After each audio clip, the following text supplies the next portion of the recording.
People will stop me all the time, ask me these different questions, but most people have a question like, what does it take to get rich and happy instantly with no effort? Some version of that question. And I'll usually look at them and say, do you really want to know, or are you just asking? And when I say that, you see them kind of freeze for a moment, like he may tell me and I might have to work. But I really want to tell you what I really believe it takes to be rich and happy. Now, most people think rich is just money. But I know a lot of people have a lot of money and they're broke. And I know a lot of people have a lot of money and they're very rich. That richness is a sense of fulfillment. See, a lot of people have, quote, succeeded supposedly on the outside, but they're not fulfilled. And I'm here to tell you that success without fulfillment is failure. So how do you make sure you're really fulfilled? I mean, because it seems such an elusive thing for most people. Most people, you know, they think, okay, if I succeed, then I'll be fulfilled. And they succeed and they're still not fulfilled. Or finally, if I have a kid, then I'll be fulfilled. And they have the child and it's great for a while and they're still not fulfilled. People are always looking for something more.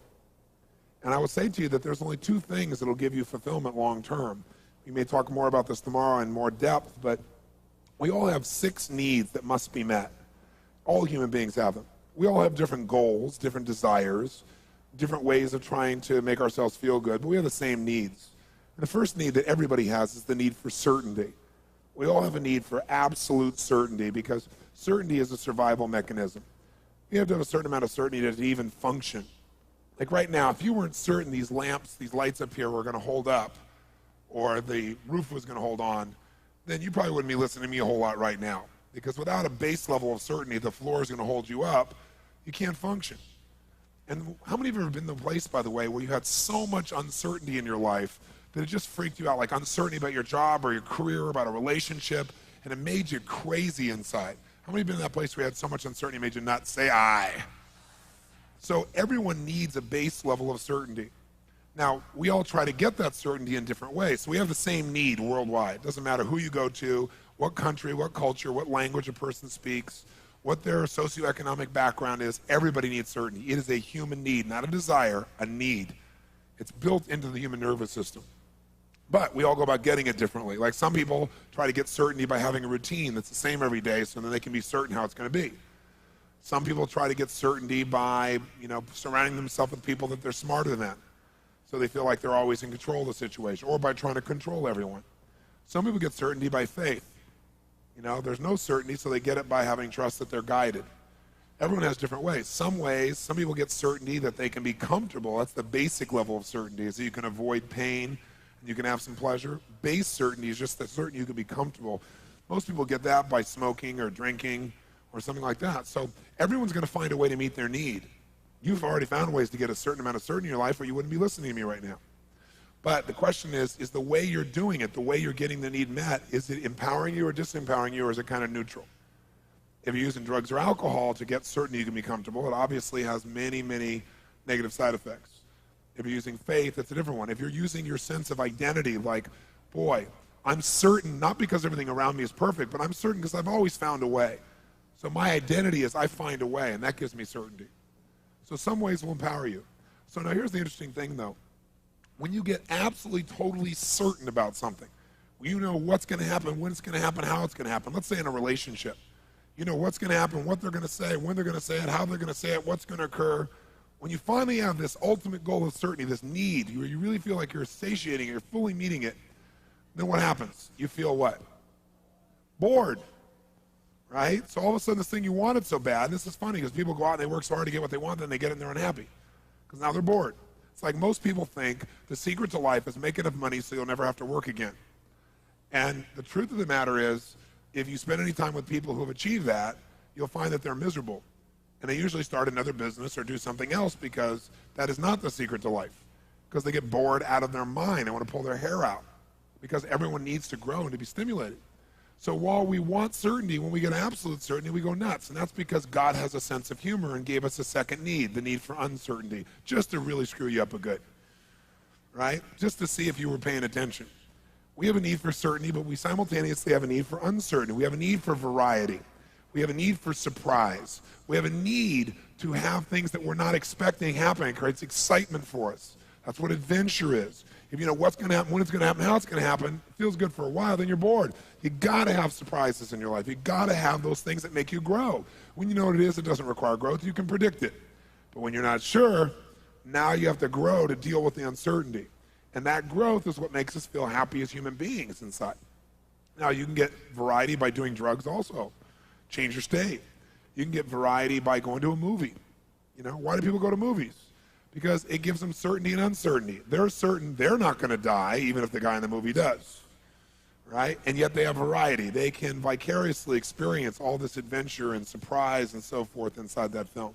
How many of you have ever rented a video of a movie you've already seen?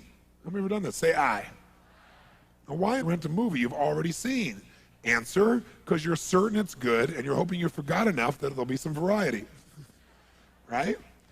So these two are a paradox, aren't they? They seem to be antithesis of one another, and yet, as a human being, we need to have both of them to really feel good. The third and fourth human needs that all people have are number three is the need for significance. Need for a feeling like your life is significant, it's important, it's unique in some way, it's special, that your life has some kind of purpose. So we all have the need to feel significant, unique, to feel like our life has some kind of meaning. And what's interesting is, how do you go about it? You know, you can go about it by tearing everybody else down. I'm great because you're horrible. You know, there's two ways to have the tallest building in town. One is tear down everybody else's building. Right? That's what some people do. Other is work harder and build a better building. Right? Work like crazy. When everyone else takes lunch, you go for it. So what a lot of people do is to feel significant as they tear other people down, because then they can feel important. Like if you're moving backwards, I must be moving forward. There's an illusion there. Or you can get significance through violence.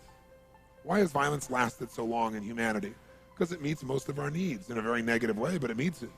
Listen, I have no education, no background. I live in the hood. I pull out a gun, stick it to your head. Suddenly I am significant. I didn't need education. I didn't need background. I didn't need to create any rapport with you. We have rapport, right? You're going to respond to me now. I'm significant, and I'm certain that I'm in control of the situation, and I got some variety because this is a unique situation where anything could happen. Meets three of my needs. Violence has been around in humanity's experience forever because it is a way to meet needs. A derogatory way, but it works. And since it works and doesn't require much effort, especially now with the tools of violence, where if you and I had a fight before and I had to punch it out with you, there was some consequence.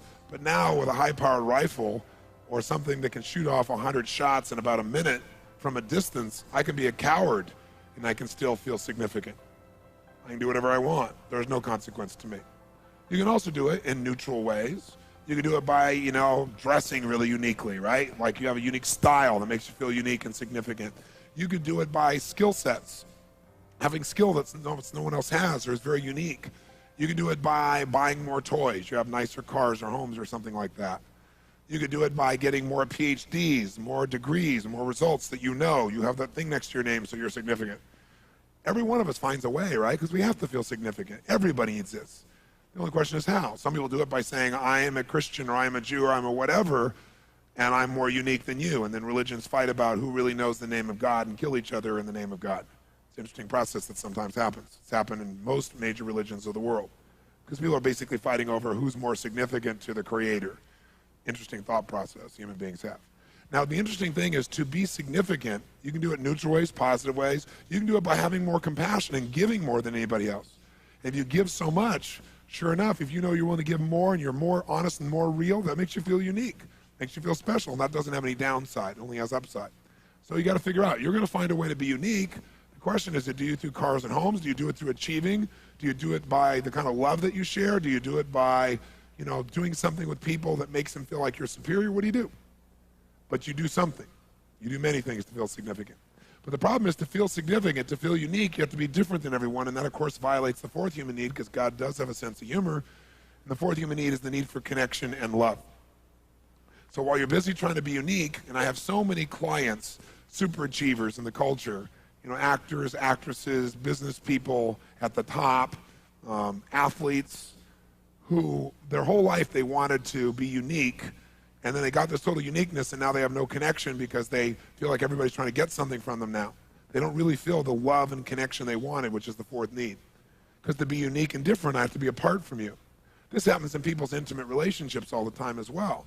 Someone says, oh my God, I really want to be at one with this person. And then they start feeling at one with a person and they love it for a while and they go, oh, wait a second. I feel like totally loved and connected, but who am I? How am I unique in this world? I'm losing my identity. And then they freak out and pull back from the relationship. Because what they're trying to do is meet two needs simultaneously.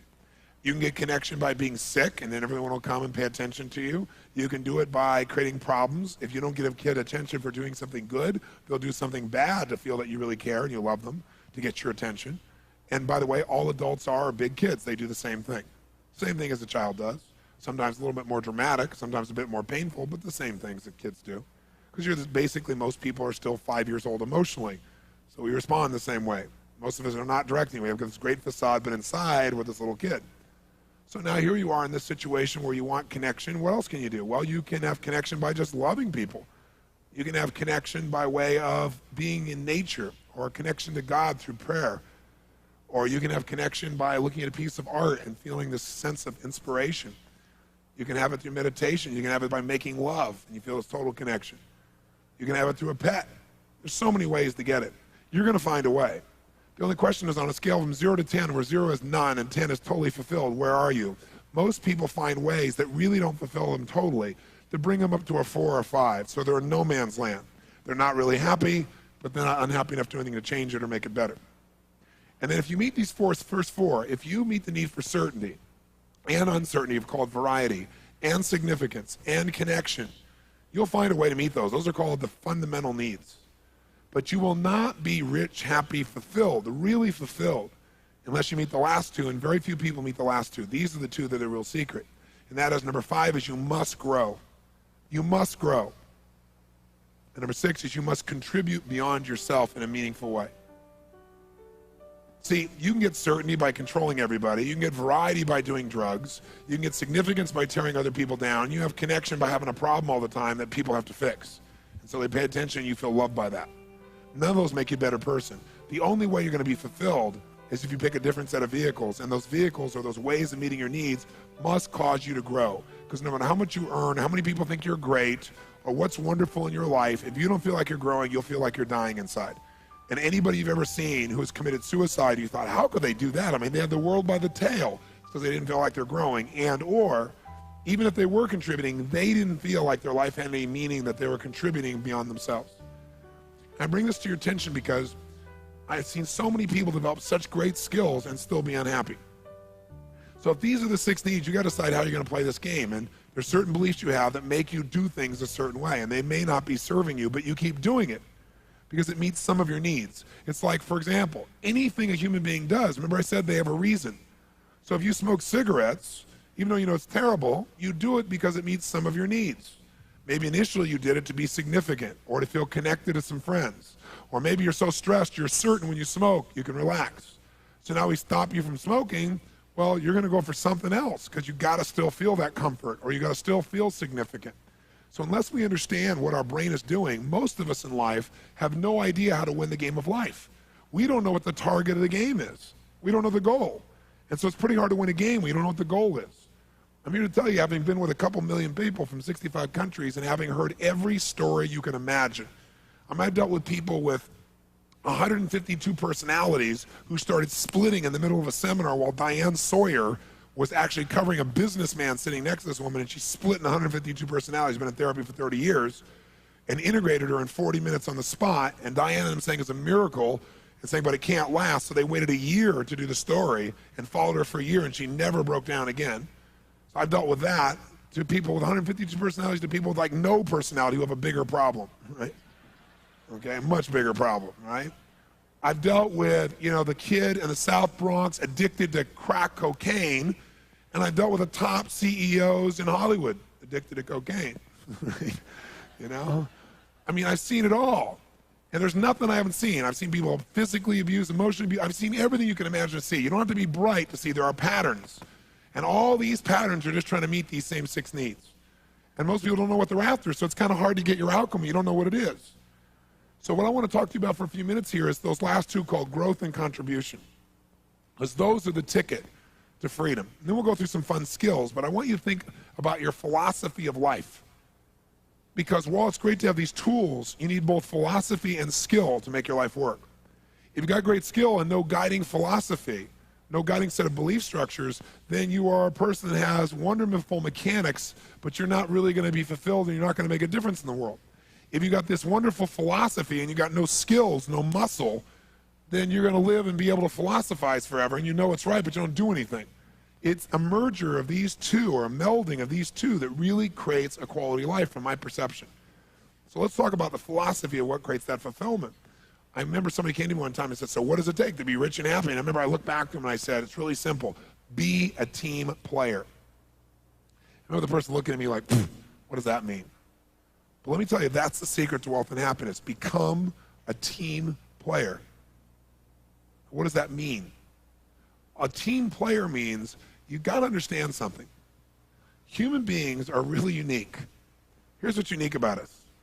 We're driven to achieve a certain amount in our lives, whatever that may be, to meet our 6 needs. For some people, it feels significant, they got to make $10 billion. For some people, it's significant, they have to have a child and have that child grow up and be a nice person. There's no right or wrong. It's just different beliefs in our head about what has to happen, right? But here's what's interesting. Most of us don't need to have a lot happen to meet our needs. We don't. So it's different for every person. So let's say for you to meet your needs of identity, you have to do a certain amount of business. Well, once you do that much business, you don't have any more drive.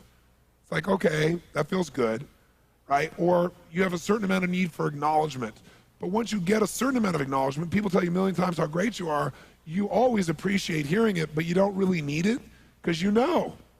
So you're grateful and it's wonderful, but it's not like desperation, you know what I'm saying here? And so certain amount of money, certain amount of respect, certain amount of accomplishment, certain amount of something, and then we kind of lose our drive because we enter our comfort zone. How many follow this? Say I. So once you're in your comfort zone, you're not driven anymore. Here's the problem. When you get in your comfort zone, you're not driven, you no longer grow. When you're not growing, you start to die inside. When you're no longer growing and dying inside, you stop contributing in a meaningful way. And as you do both of those, your whole world falls apart emotionally. See, I've seen this happen. I've got about 6 or 7 friends, probably 7 to be accurate, who are considered by most people in the world to be like the best on earth at what they do and have been for a quarter of a century. Like one guy's in the movie business and been the head of several studios, made an unbelievable number of pictures, Academy Awards. Another guy is an NBA coach, the most winningest coach of all time in NBA history. I mean, each of these guys are my friends, and they're in their mid-50s. And what all of them do when we get together and talk is we talk about life and where we're going, what we're doing. And I've watched many of them, the business ones anyway, cash out at one point in their career, where they sold their companies and made $500 million. One guy, $2.5 billion. And he thought that was going to make him happy. And I remember for the first 3 or 4 months, he was really happy. He partied, it was fun, it was great. But then all of a sudden he got more and more crazy. And then all of a sudden he started overeating and drinking. And all those things are is a symptom for the fact that you're not fulfilled. So now you're going for the cheap quickie to try and make yourself feel good because you really aren't growing, you're not contributing. And every one of them has gone back into some venture that made them have to grow, because when they had their business, they had to take on the challenges, they had to take on the effort, they had to grow, and they felt like they were contributing something meaningful. And that's when they're happiest. So having said that, if we all can get comfortable at a certain spot, then what's the secret to make sure we're always growing and contributing? And the answer is become a team player, which means this. People will do more for others they care about than they'll ever do for themselves. And that's a critical distinction to have about human beings. People will do much more for others they care about than they'll ever do for themselves. Now, for some people, that's God. For some people, that's their kids. For some people, that's their friends. But we'll all do more for something people we really care about than anyone else, than ourselves. And so if you really want to be happy, you got to grow and got to contribute. How many buy that? Say I. So if you buy that, you got to have a reason to constantly grow, because you're going to get comfortable pretty easily. The only way to do that is to have these people you care so much for that you feel compelled to constantly contribute more and to grow in order to be able to do that. Unfortunately, in my life, I figured this out at a very early age, and so it drove me to this point. It's why I'm here now. And I'm here now because I get to have this sense of I have to grow to do this, I have to contribute, and I get the joy and the fulfillment of that process. I don't have to do any of this anymore, fortunately. I can sit and do nothing for the rest of my life economically, but I couldn't sit and do nothing and be happy. So that's where we got to vest ourselves. But I have found what that is for me, which is certain people I care about, an environment of people I care about, people like yourself who really want to make their life more, no matter how great it is. But you got to find what that is, because that's what will drive you. So I want to give you a couple of assignments that if you use them will get you more connected to your team. And they're very fundamental and they're very basic, but I think if you'll do them, you'll find them to be quite useful. And the first one is really simple. If you're going to be a team player and you're going to feel that sense of connection, then what you got to be able to do is you got to be able to connect when it's not easy to connect. What I mean by that is, if you're in a position where someone, how many of you have somebody in your life from your past where maybe you were good friends at one point, or lovers, or business associates, but you're really close with this person, and then one day something happened. And when that happened, it changed your life forever in your relationship, and maybe you've never spoken to them again since that day. How many have somebody like this somewhere in the back of your life? Raise your hand. Let me see your hands. Keep your hand up, and I want you to see what percentage of the room it is. It's about 90% of the room, okay? So what I want you to do is this. I want you to develop team-building muscles, because when you have that sense of connection, you can do anything. But anybody can be loving and friendly to someone who's totally loving and friendly to you. If you're really going to get that sense of connection, that sense of real joy, the real passion, you got to be able to connect with somebody who has hurt you or been unfair to you. Now, I'm not suggesting you go start another relationship with this person. I'm not stupid. I know many of these people you don't want to start a relationship with. But I do want you to learn how to communicate with absolute caring and love and make yourself do that even though you've been hurt. Because that's how you build an ultimate muscle. How many follow this? Say aye. What I'm going to ask you to do is you are going to tomorrow or tonight after the seminar, you're going to take this person, maybe you've not talked to them in years, and you are going to call them. Now, answering machines don't count, okay? But you're going to communicate with them. And what I want you to do is three things. I want you to call them. I want you to acknowledge yourself, who you are. Don't pretend you're someone else. And answer the phone, and as you hear their voice, you'll say, hi, this is me. Remember me? I certainly remember you. Then the second step, you're going to acknowledge how the relationship ended. So you're going to say to this person, listen, I know the last time we talked was not a very pretty sight. I know that we yelled or we did this or we did that. I know that I knew I was right and you knew you were right, and it didn't end in a very attractive way. So acknowledge what happened so it's clear that you're not an idiot calling back. And then you go to the third step. You say, I'm just calling for one reason. It's been 6 months, it's been a year, it's been 10 years. I just want to call you to tell you that while that was incredibly painful and I was mad as heck, and I still don't necessarily agree or disagree with you, I do want you to know that before that happened, we had an amazing business relationship, friendship, love affair, whatever it was. And while I'm not trying to start a new one, I just want to tell you how grateful I am for that time I had with you prior to that event. Because it was a great, great time in my life. And you were an important part of my life and my team, and I want to thank you for that. And you don't have to say anything. I'm not calling to have you say anything or give me anything. I just wanted to thank you for that time. I hope you have a great life. Thanks. Bye. Click. What would this do to their brain? Better yet, what would it do to your brain to actually sincerely make this call and put aside those events and associate to the good things? Again, I'm not saying start a new relationship with them. I'm not saying that. I'm saying just call and acknowledge that there was great goodness and do it from your heart and reconnect to that feeling. How many think this would be a major stretch? Let me see your hands. Say aye. Good. So then if you can't do it, you what? You what? How many are going to do it? Raise your hand. Say aye. Here's the second call I want you to make. The second call is not painful. You'll want to make this call. Before you turn the page, let me ask you, how many of you out there have had an experience where there was somebody who you're really close to, somebody you really appreciated, really enjoyed, really loved, and you didn't have an argument, you didn't have something negative happen, you just got so busy, and they got so busy, and you're like in different places, and you didn't call for a while, and the more you didn't call, the weirder it felt not to call. And then, since you didn't call for so long, it really felt weird not to call, and now you haven't called forever, and you kind of, like the commercial says, kind of drifted away. And it wasn't because you're upset with them at all. How many of you have someone like that somewhere in your life? Raise your hand, say aye. That's your second call.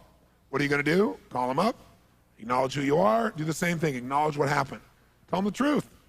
Say, listen, you know, I'm calling. I'm sure you don't have any time to talk right now. We don't need to. I'm just calling to tell you one thing. And that is that I think about you a lot.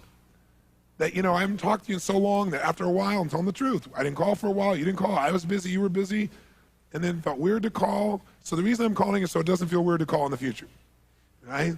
I'm just calling to tell you I love you, and I'm so thrilled that you're part of my team. And even if we don't talk for 2 years, I always care about you. And if you ever want to talk, I'm always here. I know you probably don't have any time, so I just want to say thanks. Have a nice night. No, that person, I guarantee, will stop you.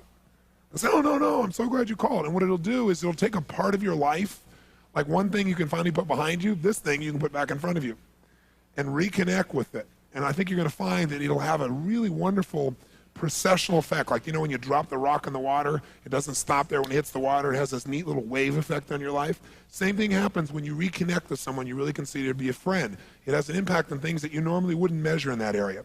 How many want to make this call also? Say aye. And here's the third assignment. The third assignment in team building is I want you to make a list of all the key team members of your life. And what I mean by that is anyone you consider to be part of your team. Team can be intimate loved ones. It can be family or friends. Team can be those people you work with who you really, really care about. But I'm talking about your close inner team of people. The people that you care about. The people who have their feelings about you as influence over you. The people that you would be driven to give to and to serve, and therefore would need to grow and contribute in some way. And what I'm going to ask you to do is I want you to write next to each person's name some unique way you're going to let them know you care about them in the next 30 to 45 days. Some unique way. Because what we all assume is that everybody knows we love them, but we don't. People don't. They forget. Or if they haven't experienced it in a certain way, they don't know. So I want you to do it in a unique way. Because again, people do weird things. If they can't get that love or that connection in a good way, they do weird stuff to get your love and attention. So you don't want to wait till there's a challenge or there's a problem. And so I'm going to ask you to do it proactively. Now, for example, how many of you have kids? Let's see a show of hands. Wow. How many of you have teenage kids, as an example? Great. Another breed, aren't they? So now, here's what I want you to do. I want you to make your list, and I want you to come up with a unique way to make them feel totally loved. Now, let me tell you what's great about this. Number one, you'll increase your connection and sense of team. Number two, you'll have a blast coming up with creative things. Number three, you'll feel wonderful when you're doing it. And when all those wonderful things are happening, it'll affect your career, believe it or not. Because it'll affect the way you feel about yourself and your identity and what you're doing in your life, and it enriches everything. These little things mean everything. I'll give you an example. When I married my wife, Becky, I wanted to have 4 kids. I got 3 instantly. And all of a sudden, here in a short time, we have 4 kids. And I had kids at that time. My youngest, I think, was 4, and my oldest was 17, and I was 24 years old, right? So that makes you grow up pretty quick, right? So I found myself in a place where it's like, wow, here I had this great love affair with my wife, and I really love these kids, but all of a sudden, wham, man, they were in my life quickly, rapidly, powerfully. And I had to feel a deal with that. And it was very difficult at first, extremely difficult, because I felt like, oh, I was getting less connection. I was less significant than the kids were and so forth. It was very difficult. But gradually what happened is I loved these kids so much that it expanded my life. It didn't mean less significance, less connection. It meant I could have them from more places and at a deeper level. And now it's one of the greatest gifts of my entire life. If you ask me, are you a successful man? I would say yes. And my number one criteria is what incredible kids I have, who they are as people, which I think they've done on their own, but I think I've certainly helped to shape some of their core value structures and belief structures, which is the only thing you can shape. You can't control behavior, but you can certainly shape a good deal of what somebody values and believes by your example and your caring. And so when this first happened, I also was 24 years old, starting my career. I was doing an average of 200 days a year on the road, right? I was building and doing everything, so I'm not even there most of the time. And so these kids are in my life, and I'm thinking, my God, how do I connect with these kids? How do they know I love them when I'm not there? And the only solution I could come up with was, okay, I got to be there, number one, and number two, I got to really be there when I'm there. You know, I had 4 fathers myself, and the one who I consider to be my real father is not my birth father. You know, he's not my father genetically, but the one I mentioned who passed away was the one I was closest to, and I had the least amount of time with him. But I really had what I call magic moments with him. Just moments I'd never forget as long as I live, and they helped to shape a good part of who I am and what I believe and value. And so I thought, that's what I got to do. I got to create magic moments with these kids, but I decided to do it the way I'm asking you to do it, strategically. Not like just, okay, I'll figure a way, to really put focus into it. And so I looked at each kid, because each kid has different needs to know they're loved. So as I looked at that, I was able to do it, and I thought about, I don't want to just do this with my kids, I want to do this with the whole world. So you got to decide. Are you going to blast through your life and forget what you really love? What you really, really live for? Because you're busy trying to achieve something. Or are you going to do both? Live fully and blast through everything you want to achieve too. The only way you do that is if you understand team. Inner team is the most important thing. That's my challenge to you, is to make it the most important thing, including, by the way, the team inside of you. Because for years, I took first 7, 8 years of my career, I didn't take one day off. I worked 7 days a week. That was it, because my whole identity was, I don't stop. But I've also learned through lots of pain that if you just give to everybody else but yourself, pretty soon you're empty and you got nothing to give back. And so I learned gradually to really give myself things, give myself time, give myself little events. And I want you to do that. So I have one other assignment for you. And that is, I want you for the next 4 weeks to promise me one thing. Besides coming up with your plan to take care of your team, that you come up with a plan that gives you 1 hour a week for the next 4 weeks where you do something for you that you normally will not do for yourself. I don't know what it is. Everybody's different. Maybe it's just a walk on the beach or a walk away because you never give yourself time by yourself. Maybe it's buying yourself something you would never do because you go, oh, that's stupid. I don't need that. Do it anyway. Because I'll tell you what will happen. When you give to yourself, you'll have something to give to others. You know, the Bible says, love thy neighbor like thyself, which presupposes that you would love yourself. That's not a very popular thing because most people who pretend to love themselves really don't. They don't really love themselves. They hate themselves. Giving to yourself is a gift that when you give to yourself and you're so much happier, so much more alive, you're able to give to others.